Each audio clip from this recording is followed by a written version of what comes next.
तो अभी पहुंचा मैं नेर चौक और यहाँ पे दिखाता हूँ मैं, यहाँ पे मैं बाल बचा। यहाँ पे एक बस वाला, प्राइवेट बस वाला ठोक देता मुझे, यहाँ पे एक और बाइक वाला था उसको भी ठोक देता।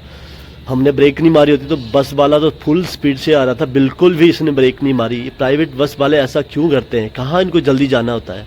हाँ, हवाई जहाज बना रखा होता है बसों का। ये देखो भाई, यदि इतने दूर था, ये पीछे था और हम तो जस्ट पहुंच गए थे यहाँ पे, हम तो क्रॉस होने वाले थे, पर ये बंदा हमने देखा तब जाके हमने ब्रेक मार दी, नहीं तो ये ठोक देता आज। तो आप बताना कि प्राइवेट बस वाले ऐसा करते रहते हैं कि नहीं।